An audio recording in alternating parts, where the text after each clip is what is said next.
Hey, everybody. Welcome to the Fire Chat podcast, where we talk about financial independence through real estate. My name's Rich Rice, your host. And today on the show, again, I have Miss Caitlin Weaver. Caitlin, say hi to everybody. Hi. Thank you for having me back. No problem. So it sounds like you have a plan on what you want to talk about today. So I'm going to kind of maybe step back as the host a little bit here and let you run the show. So, Caitlin, what's up? Nothing much. Yes. So the hostess with the mostest, he's not going to be hosting this episode. This is a very special episode today. Number one, just wanted to talk about kind of what's going on in the market. And I wanted to kind of shine the spotlight on Rich on what's new in the club. And second, what he focuses on in his real estate career. He brings a lot to the table. He has a lot of knowledge that I feel that, not everybody has heard yet. Not only does he manage projects, flips multiple homes, whether that's single family, multifamily. Not only does he have multiple rentals, not only does he run the Inland Empire Club, he does many other things that a lot of people don't know. So I kind of wanted to just establish that and put you on the spot. Yeah. Number one, I wanted to start with just kind of like, I wanted to say thank you for helping me with my rentals and kind of just talk about rentals broadly and some advice you have for people either with their past rentals, like how to revamp them, or just kind of like the procedures you do that I feel that nobody really knows how much you have to offer. So I wanted to kind of talk about that. Okay. Where do you want me? So you want me to start with rentals? Yeah, I wanted to start with rentals mainly because I have one on my mind. After you talk about your procedures, I had a question for you on one that's coming up that, it might not cash flow on, but I wanted to get your opinion on, what you would do. Okay. So. Okay. Well, in general, I've learned a lot from rentals from Mr. David Tilney, even, other property managers, Matt Tandy from Formatic out there, taking a lot of advice from him, over the years. I kind of took a hybrid of like a property manager. And then, Dave Tilney talks about a lot of things that, you don't really think of as by the book landlording or property management kind of thing. Housing provider. And, so I kind of bridge the gap between, or I try to bridge the gap, I guess, between those two schools of thought where, you have, somebody like a professional property manager that's very by the book and how to do certain things, and procedures and stuff like that. And then you have somebody, that's self-managed for 30, 40 years, maybe even longer, and what their procedures and stuff were like. And I kind of just made that a hybrid. And some of the stuff I learned by, the hard way, and then, which is always a good teacher, and other stuff I, picked up from them. So my number one thing, I guess, is, I have those base level requirements, and I stick to them pretty much no matter what. One of the main things I also don't do is I really don't rent to like friends or family. I just really, really want to leave that part of my business separate from other people, separate from like personal relationships and stuff like that, just because I feel like that's where a lot of, housing providers out there get into trouble is, sob stories from family members or letting their cousin or their brother or somebody move in.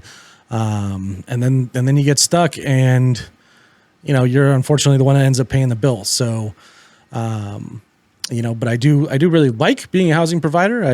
For the most part, all my residents have been really good. I haven't really had any horror stories yet. And hopefully it stays that way. Yeah, we've been lucky. You've been lucky. I've had a couple learning things along the way, mostly always, with returning, with security deposits and all that, and damage to the unit, and a couple dogs chewing on things, but nothing really crazy yet. So it's been fun. What else? I wanted you to touch on like what are your minimum requirements, or everyone obviously doesn't follow the same guidelines as everyone else, but what would be your minimum requirements? So on the minimum requirements, right now I stick to 630 minimum credit score, and because most of my units are utilities included, I do 2.5 times the rent. Most people will do 3.5 times the rent. If there aren't utilities included, I do 3.5 times the rent.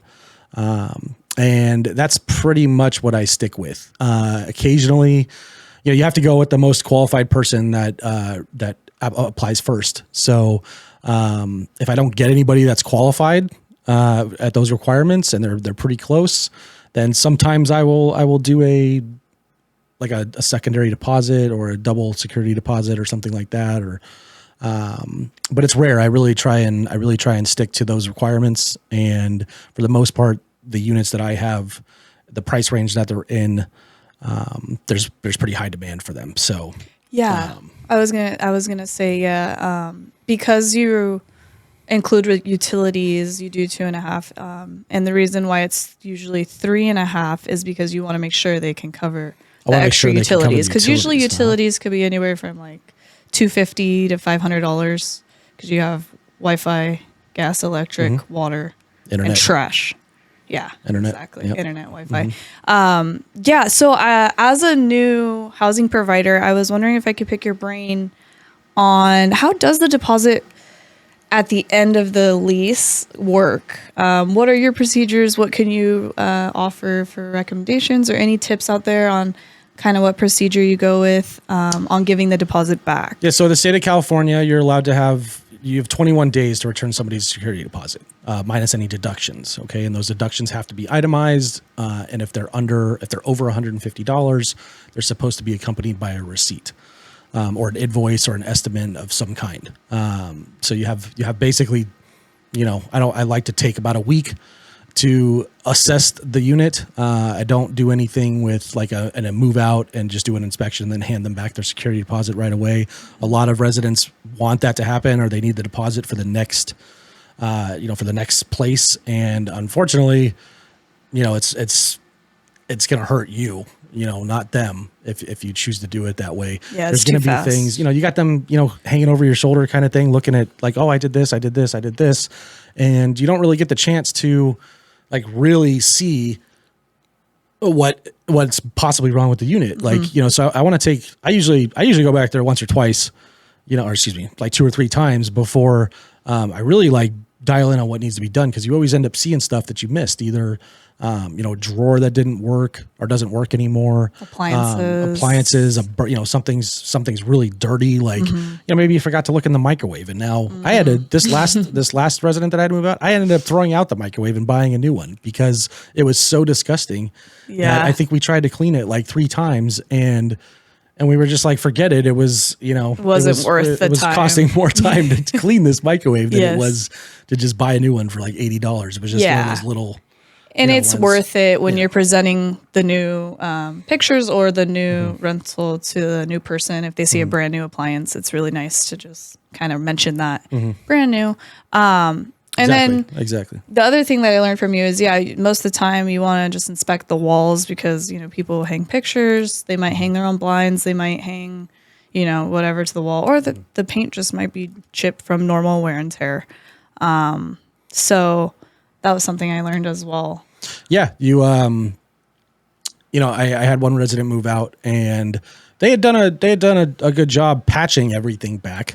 But they decided to put up curtains, they put up pictures, they put up all kinds of stuff, and they patched all the holes, but then they were basically like told, they had the opinion that like I was on the hook for the paint. And when it comes to paint with residents and whatnot, like minor wear and tear and stuff, like, scuffs on the wall or something like that. You as a housing provider, you're responsible for that. But if it's something like this, where there's so many, there was like 27 holes that were patched just in the bedroom alone. Yeah. And it wasn't white paint. No. Right? It was so very hard to patch a color on top of a white putty. It wasn't the landlord special. I forget the name off the top of my head. White frost, or I don't know, white. Anyway, white paint. So I don't use that color. That's why I can't think of the name. It's like the cream color that all landlords coffee. use. Coffee. Yeah, Swiss coffee. Thank you. Yeah. Swiss coffee. It was not Swiss coffee. Yeah. I don't use Swiss coffee in any of my rentals, but I like Silvers. semi-gloss white and with a little bit of silver accent here and there. But try and keep all of them the same. Brightens it, yeah. I think the white, makes, because a lot of these spaces are smaller. The white brightens it up. And having the same color on semi-gloss means it's washable for the most part. And Yes. and if I do need to touch up, I have plenty of paint. But in this situation, when there's like 27 patches on the wall, you can't touch that up. And I had to explain this to the resident. It was like, if it was 2 or 3, yeah, maybe. But I can't just go by and patch 20 holes. 25 different holes and have it look good. It's just it's going to look terrible, even because paint mixes differently where you got it, what brand it is, what store you got it at, how long ago they change the makeup of the paint, the formulas and everything, like all the time. So a paint that you got, so always buy extra paint if you have a rental and you really like the paint, or even in your own house. Keep it on hand. Yeah. Like buy an extra 5 gallons from this exact place that you got it all mixed from when you got it mixed.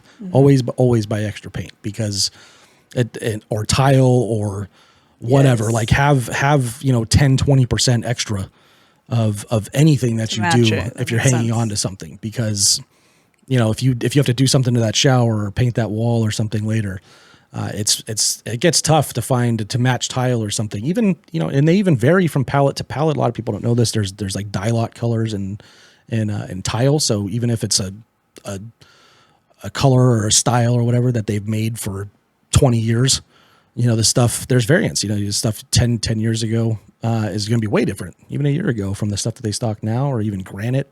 Yes, granite, I've learned especially that the hard way. We learned granite the hard way on a house that they flooring. They sent us 3 slabs. Normally we didn't pick it out because it was lower grade granite. We didn't really care that much, but then when we cared, we didn't pick it out. I mean, I went to the store and picked it out, but I didn't pick the 3 slabs that I wanted, and one of the slabs was a slightly different color, and when they came together on that point in the corner, they looked the veining in it was different. It was like a slight gray and the other one was very white.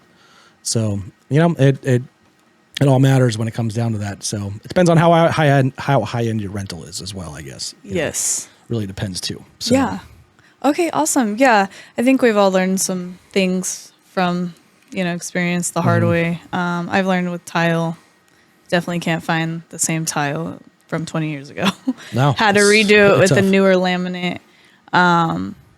So I had a question about the pet policy.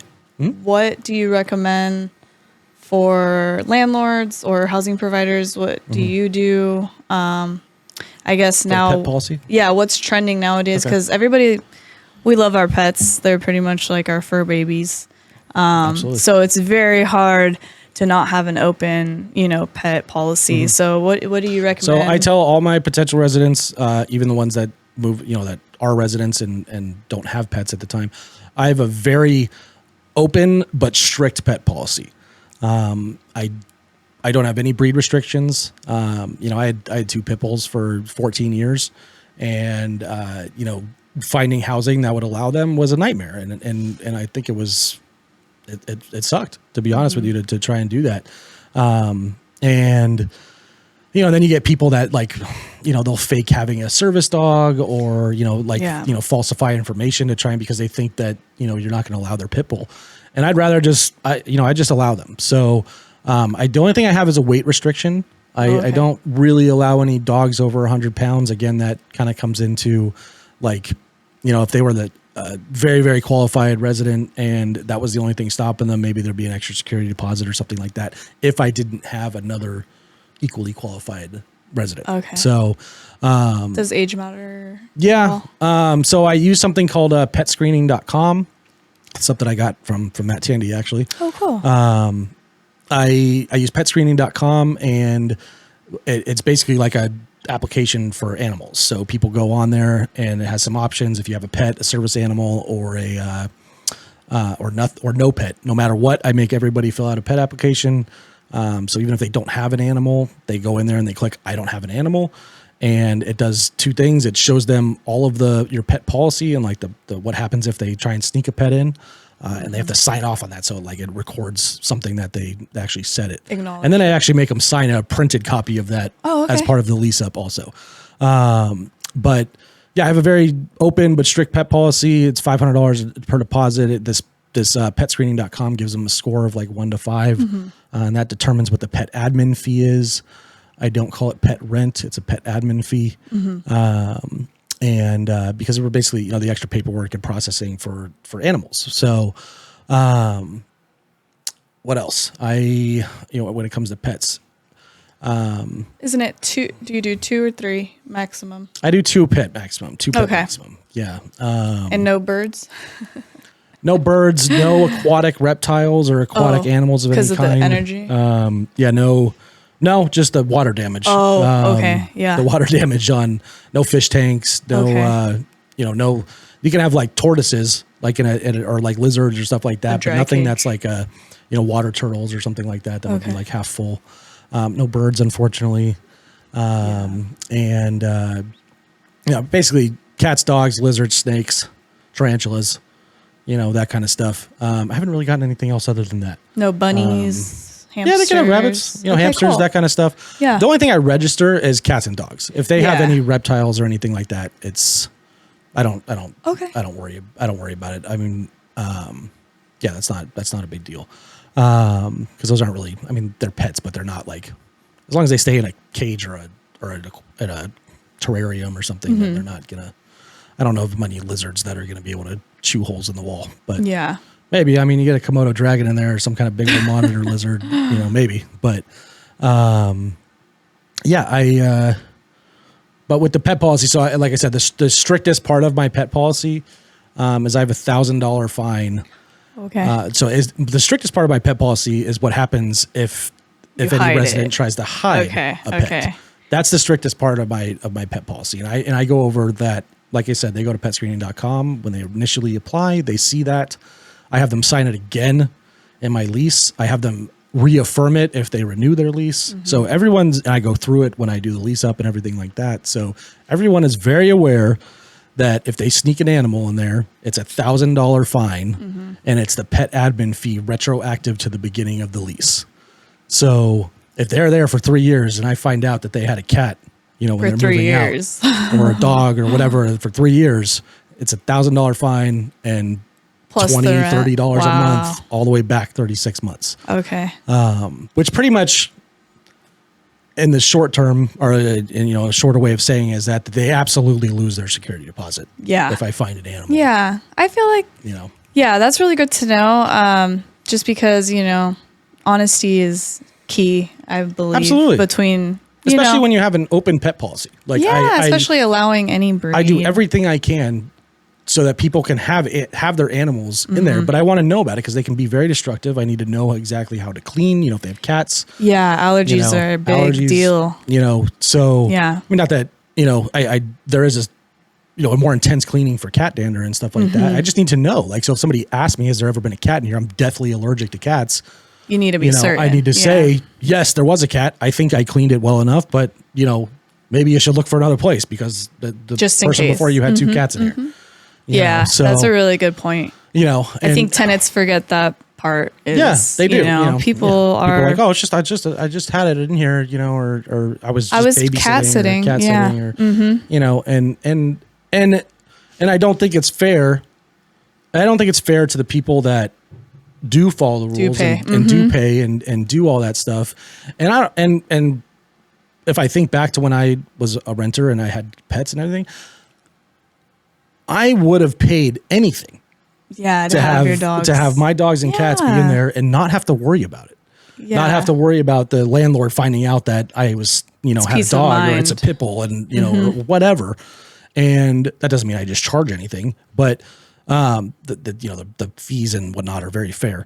But I just would have never, if I had a landlord that was willing to do that at that time, like I I would have totally paid it. So I think no it's just completely dishonest and unfair for people to do that. And, and if they do, then there's, they have to pay the piper. Yeah, no, I think that's totally understandable. I think that finding out from your tenant how honest they are up front, especially about the service animal thing, like just that's the other either be sure or not, know. So that's the other really cool thing about pet screening that we use it for is if they're a service animal, they verify it. So, if they have one of those mail order certificates off the internet, it's probably not going to verify very well. But if they have the note from their Actual physician documentation, or whatever it is, then they actually verify it and they'll check it. They'll check it for you. So that part's really cool. So. Cool. Thank you. Yes. So when you're renting a new place, let's say you have 3 qualified applicants, this just happened to me. So the tenant should definitely, or the resident should definitely lock that in as soon as possible, right? Yeah. I feel like maybe this happened to you before, but they just want to wait to pay the deposit or pay a certain amount of rent until the day they move in. How would you reply to a resident? I get the apprehension. Yeah. But at that point, I haven't just taken a deposit. I haven't just, what do you call it? Like I haven't just taken their application and said like, oh, hey, thumbs up, and then send me money. It's been due diligence. Yeah, it's been a process of building rapport and talking to them, meeting them, letting them in the house. Like obviously I'm the one with the keys and, blah, blah, blah.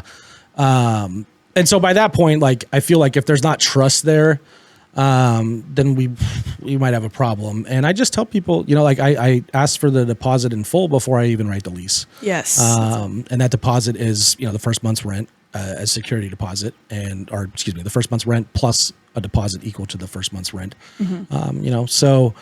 Plus any pet fees or pet deposits or anything like that. So if they're not willing to, I have people that push back on that occasionally, but I just say, this is the process. I do the same thing with everybody.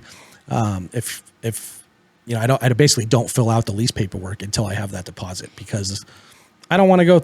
I just assume that if you're not trusting at that point and you're not serious about putting in that deposit, then I feel like I'll just move on to the next person. Yeah, because who is serious? Who is serious?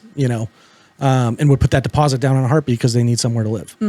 So if they're not, I just move on. Okay. So, but occasionally there's a little bit of pushback, but most people, when you say that and like, my lease paperwork's like 20 something pages long. There's or a lot longer. to fill out. For there's somebody a lot of addendums and somebody the pet policy. I mean, and if they read something in there they absolutely do not like, which if they don't, they don't rent the place. Yeah. Or I don't rent the place to them. But if they did, I mean, yes, I would absolutely return their deposit. Of course. And move on. But I haven't had that happen yet. So. Yeah.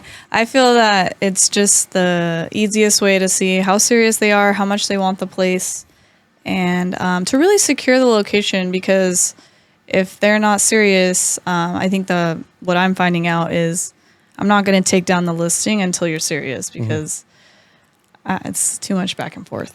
I don't want it to be back and forth.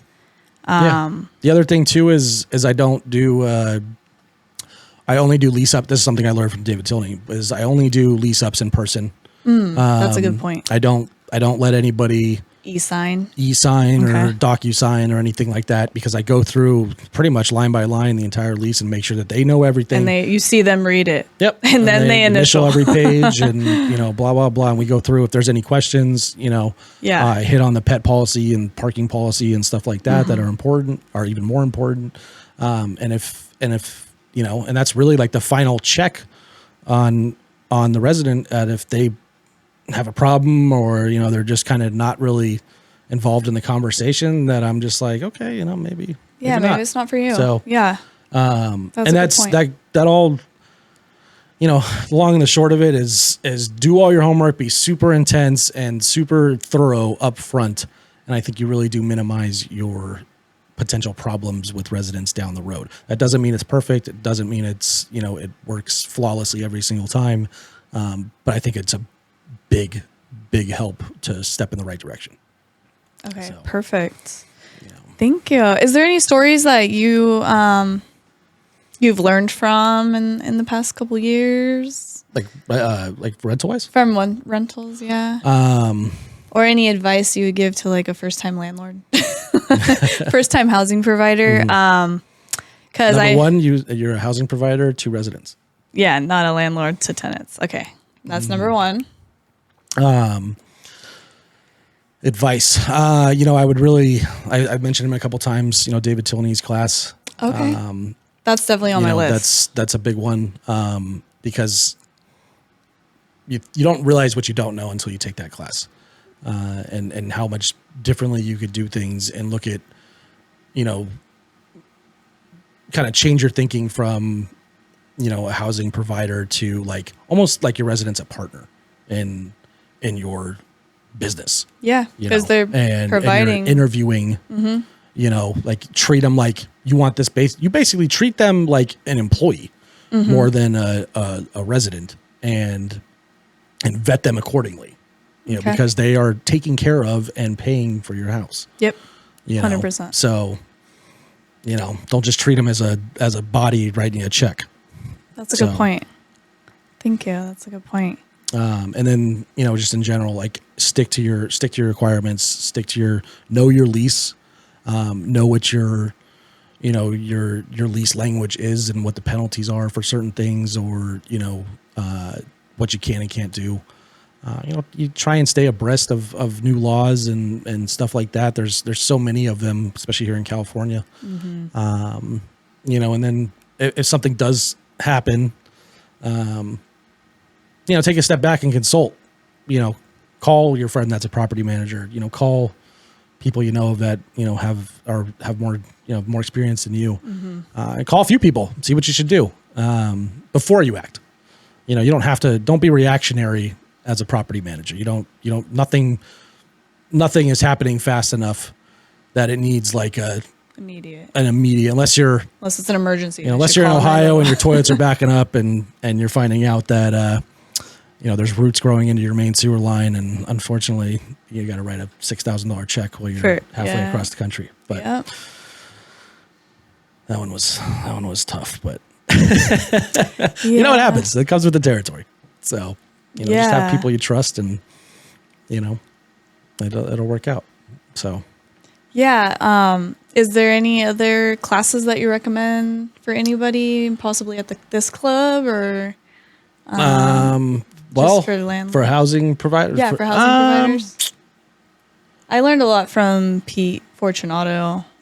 He's a long-time housing provider, and he does a couple things different than David Tilney.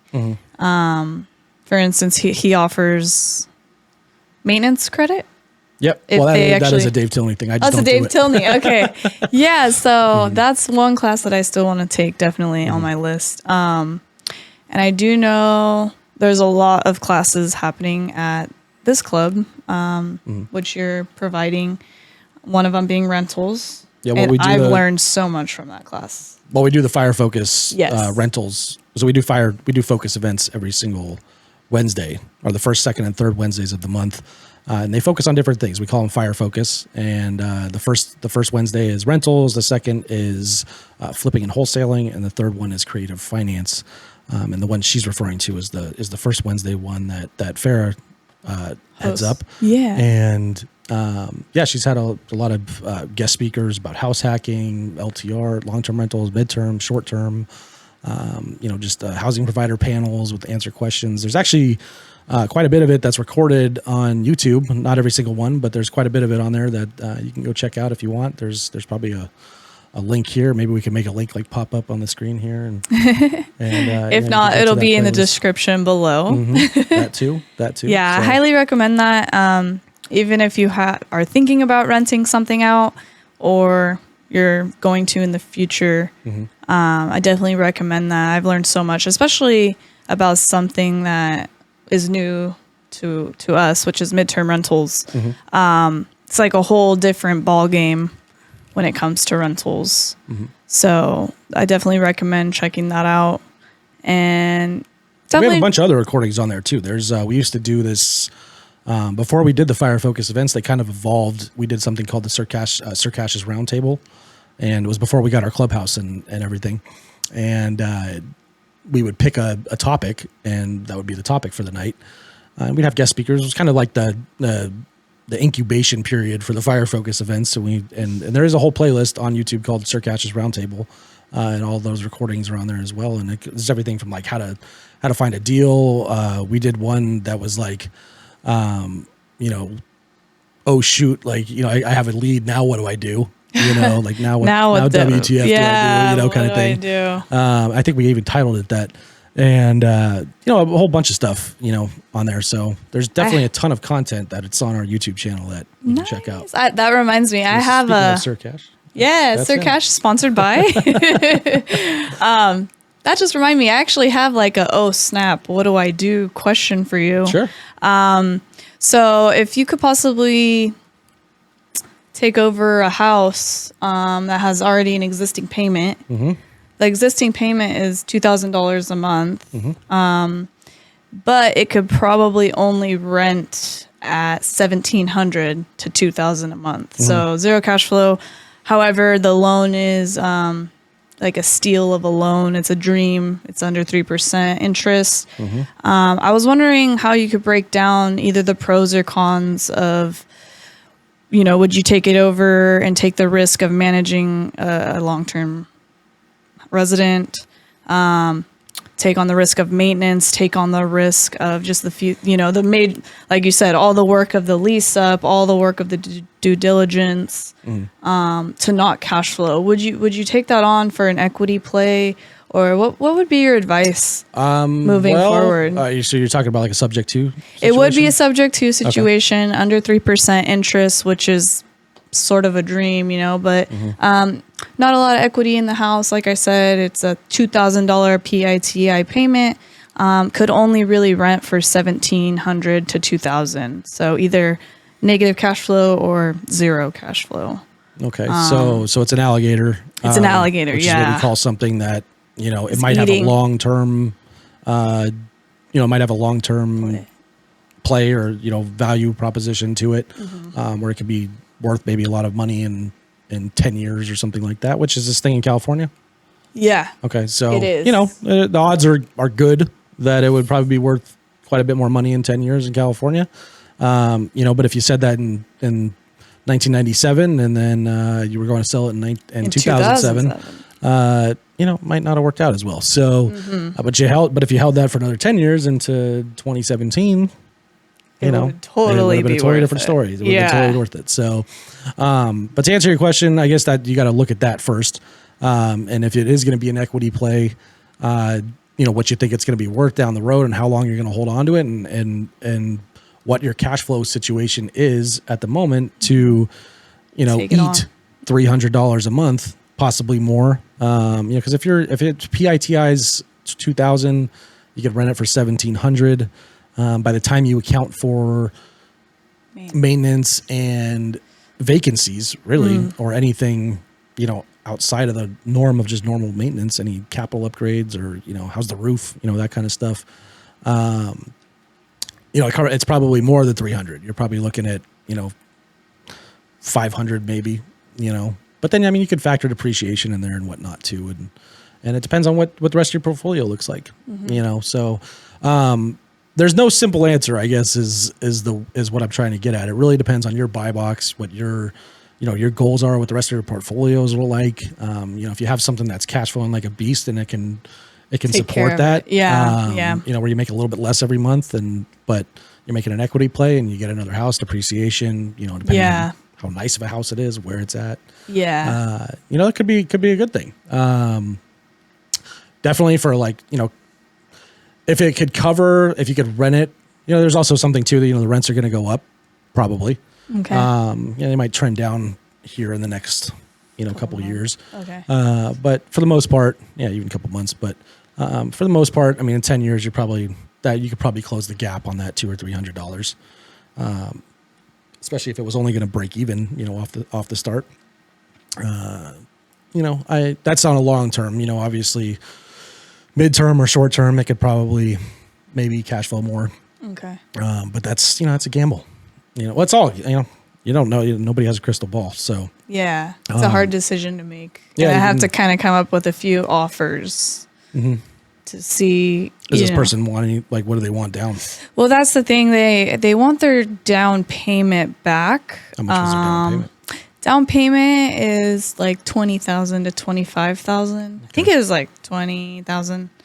But the way they have it currently listed is basically going to break even, or they might lose. So if And if they break even, they're breaking even. Is breaking even like they're not going to have to write a check to get out of it, or is breaking even meaning they're going to make enough back to like get their down payment back? No, not writing a check to get out of it. So So I don't think the way the market's going that they're going to get what they put into it back. So it's either they wait it out currently what they're doing, or we kind of swoop in, solve the problem, and offer a solution that's more creative. We want to always make it a win-win situation. So I think, it's just something that you think about, like you said, where you're at, what do you have to support it. I personally like the equity play. Some people don't agree, but I would sacrifice the negative cash flow. The equity play too depends on where it is. Yeah, where it is. What kind of, what the house is what like. the configuration is. What condition it's in. Yeah. The more, the closer it is to a 3-2 with the garage, the kind of the typical American dream kind of house, in a good location is, that becomes a better than, a wonky, 750 square foot, it is 2-bedroom that, is just weird and is hard to get to. And, it depends. Yeah, no, the only reason it's a consideration is because it does have a great configuration. It does have a garage. It is level entry. It's in a good part of town, it's close to main freeways, highways. So yeah, I just wanted to pick your brain on, like you said, it just depends where people are at. It does. And everybody has a different buy box. Everybody does. Yeah. Not everybody's the same. Your goals out there, your goals, my goals, might be different, or, our risk tolerance, or, because if that rental doesn't work out, you're on the hook for $2,000 a month. And can you support that? Yeah, you have it. If and how long do you have it? 6 months, a year, 2 years? Yeah, because the vacancy really does matter. Yeah. I got to consider. That's why I wanted to ask you, because I wanted to think of things that I'm not thinking about, And for that area, is that a higher rent or a lower end rent, or? The 17 to 2,000 would be the average.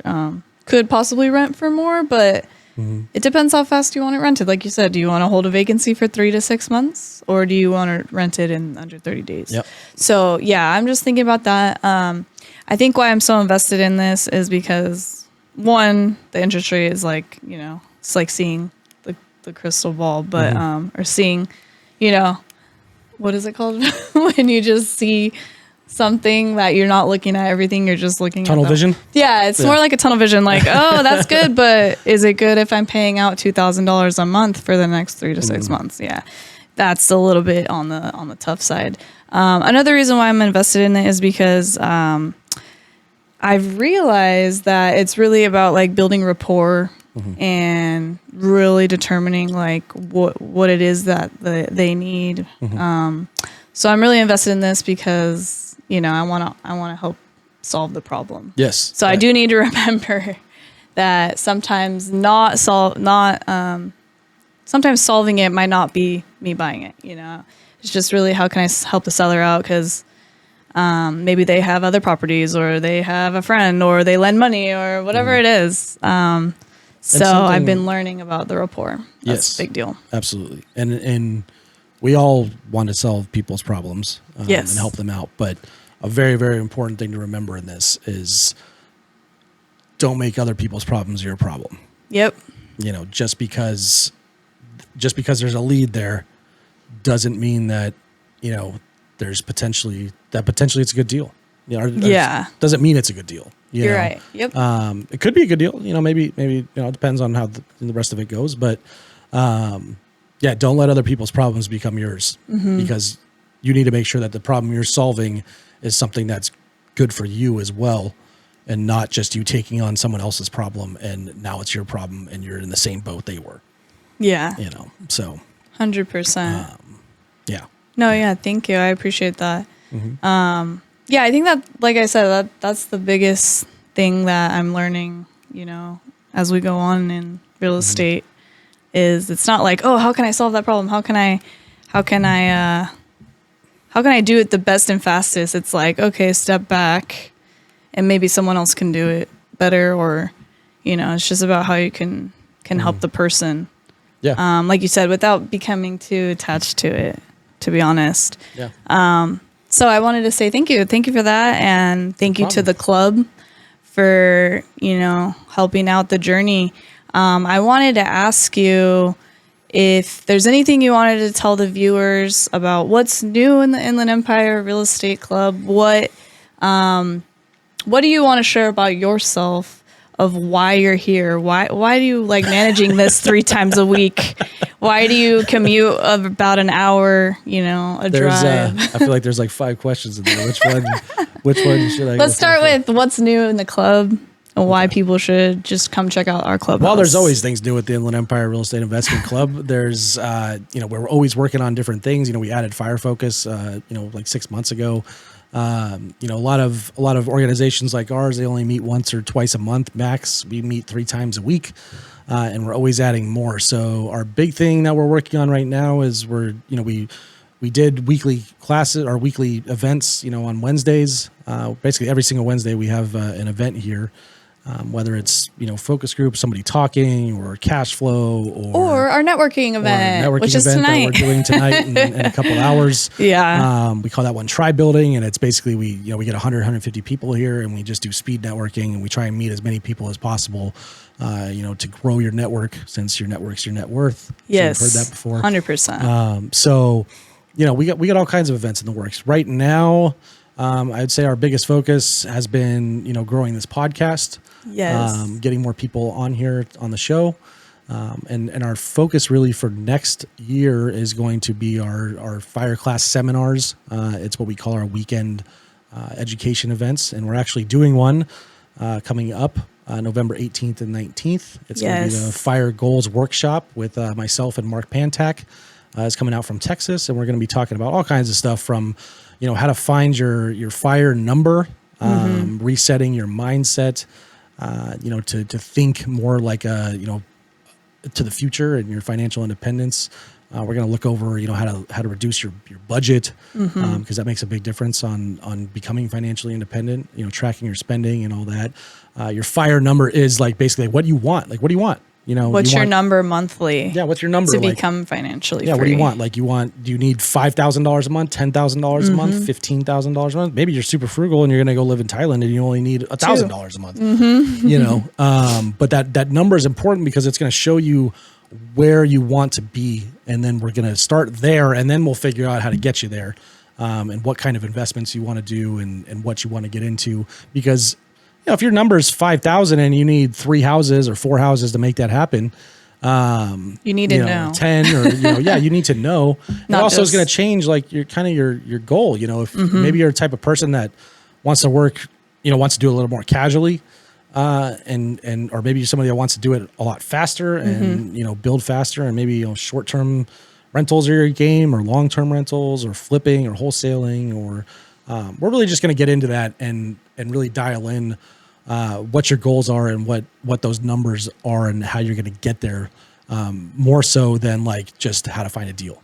Exactly. Yeah. So I think the hardest part about figuring out where you need to be is actually writing it down and actually determining what that is. Because if you don't know what road or what path you're taking, we really don't know how we're going to get there. No. So I really appreciate that you're putting on this class.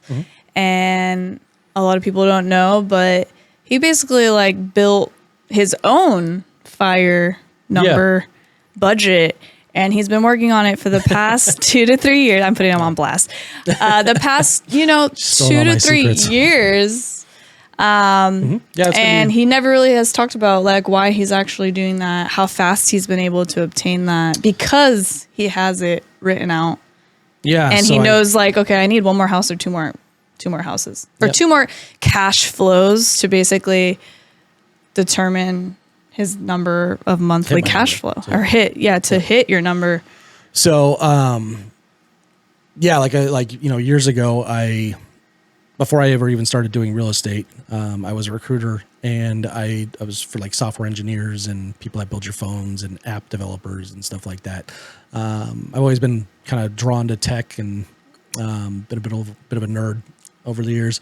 And, he's an awesome nerd. I'm just basically like, I probably should have been an engineer in a different life, but I wasn't that committed in school. So I focused in business anyways, or otherwise. And, anyways, so about 5 years ago, I was working as a recruiter, and I didn't really enjoy it anymore. I liked talking to my my consultants and everything that worked for me and these like recruiting roles, or excuse me, these software positions that we'd find people for. But I didn't really like the sales grind anymore. I've been doing it for a long time, and I wanted to basically get a boat and sail the world. And that's kind of what led me down this whole path and coming up with the fire number essentially. Was I figured I needed about $5,000 coming in of just, after all the bills were paid. And that would pay for, sailing around the world. I didn't really have that figured in on how I was going to pay for the boat. There was no boat payment in that. I figured I'd figure that out along the way. Yeah. So that's basically what guided me for a long time. And, I talked to my brother, my mom, and, friends and stuff. And some of them were super supportive. Some of them were like, yeah, okay, whatever you say. And, about the boat thing, they were all, most of them were like, more, more positive about real estate, but, about the boat thing. So I really, the fire number was, I borrowed it. It's something called, Financial Independence, Retire Early movement. That's where I kind of borrowed fire from, originally Financial Independence to real estate. I just changed retire early to real estate. Yeah. It fits. And, but the goal is still to retire early. It's just, real estate focused on the fire movement. Those guys are usually more focused on, being a high income earner, putting it all in the stock market and then living off the dividends. Yes. Different investments. Yeah. So the idea is the same, but definitely a different path. So, and I truly, truly believe that, a faster path to financial independence, retire early, is through real estate. Yes. So I've been able to pretty much do it in 3 years. I've been doing real estate for 5 years, but I didn't really buy my first house or first real investment until 2 years in. So the last, from there I was able to buy 4 houses in 2 years. So, yes. Congratulations. Thanks. Thank you. And, working on, sometimes I forget, you got to think about it for a second. That's a lot. 5 and 6, something like that. So, yeah. And it cascades faster, so it's like, it's really, but I always knew in my head, like what I needed to make. And it really gave me focus and at some point I bought a Jeep along and it set me back a little bit. Then I bought the club. And, so I knew that the boat thing was kind of pushed back a little bit, taking over this place. But it was okay. I really wanted to do this. I'd ran communities in the past. I'd done a lot of the tech stuff in the past through high school and, all that kind of stuff. And so I really knew I could do it. And I wanted to give back to the community and build something that, was going to last and be educational and helpful to people. And, because I really, I know there's other people out there that are miserable like I was. Yeah. I can agree to that. they're absolutely miserable in what they're doing, and they know there's, they feel like there's something better out there. Yeah. They just don't know like what, and that's Where to what happened to start. me. Is like I wanted to do this, 12 years ago. I wanted to do this. I'd lost my job, and I wanted to, do something that was not working for someone else. And I tried like drop shipping. I tried buying gold and silver and trading that. I tried, just a bunch of different like, eBay and Amazon stores and t-shirt stuff, like, Teespring and t-shirt design and stuff like that. And it just never went anywhere. So I ended up having to go back to work. And I just, really just worked for a few years until I was, miserable again. And, so I know there's a lot of people out there that want to do this, and maybe they've gone through the same things, and they're just like, this isn't going to work. And real estate was the one that really just stuck and seemed to really make it possible. And I want to share that with people. So, and if it's not me sharing it, it's the organization that I've built around me to share it also, when I'm not here. And hopefully people that, even that I haven't worked with directly that come through the club, I see it happening all the time, where just connections that people have made here help them, so that's a big deal, Yes. And for the most part, I've really stayed behind the scenes. I joke that people think I'm just a sound and light guy, and I am, but I do know how to do this stuff also. Not all of it, not even close to all of it. I got a lot to learn, but I love sharing what I have learned and sharing what I think works and what I think doesn't work, because I've done a lot of stuff that didn't work also. Yeah. No, I can agree to that. I would like to say thank you for taking this on and sharing what you know and also what you don't know. I do agree. All of us are always learning, but I can tell you that I have learned more in the last year that I've been a member of the club than I have in my whole life about what I'm truly passionate about, which is becoming financially free, having control of my time, and having control over basically like my assets or what I can provide in my life. And this club has really helped like hone that in on what that means. Because like you said, we're all trying to become financially free or retire early. We just don't know what vehicle is going to get us there. So I appreciate, what you've provided to us through the focus groups and education. And I'm really excited for the fire class that you brought up because like you said, the goals workshop. Yeah, the fire class goals workshop seminar. Fire goals workshop. Fire goals workshop. A lot of people don't really know what's all going to happen, but I can tell you that it will change your life. It will change your mindset on how you're going to get to where you want to go. And I can attest to that I have these goals, I have these dreams, and sometimes you just need a coach along the way, or you need people who are holding you accountable and who are on the same path as you and just want to help you get there and guide you in the right direction. Absolutely. So I really appreciate that. I'm really excited for that. Sure. And I'm excited most of all for you to teach it because you're not just the song guy. Yeah. So definitely want to see more people there. Even if you're not part of the club yet, it's open to everybody. And we will also post the link for that class below. Yeah, and members do get $100 off. We're doing our early bird special. Early bird special until November 1st. Yes. Yeah.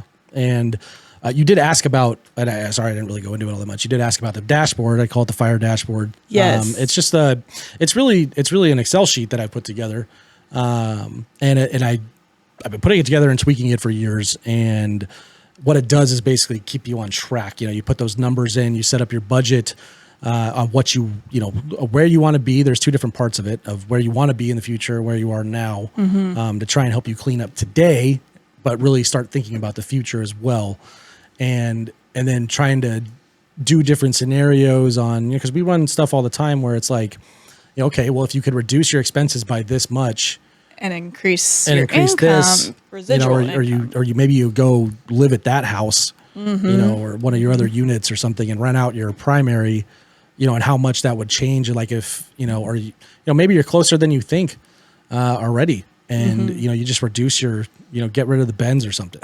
Get rid of the Jeep or something. Just kidding. So it really is a tool to help you on your journey, to keep you not only focused on it, but really to run different scenarios and see what those numbers do and how much it changes on a decision by decision basis, kind of thing.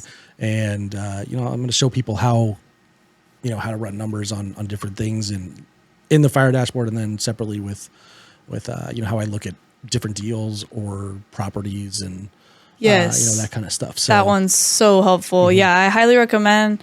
Definitely gone over in the class about it, but just a little recap is like basically it's helped me since I have a little bit of sneak peek. Yeah, a little bit. I have a sneak peek. It's helped me run numbers on my current rentals. So stuff I didn't think about to make sure that it's not an alligator, to make sure that, I'm accounting for the taxes next year, the insurance, the utilities. So that's really helped out. And if you want to learn more about even your current house or your current rent that you rent out or you own, definitely join the class. Again, it is November 18th and 19th. It's a Saturday and Sunday.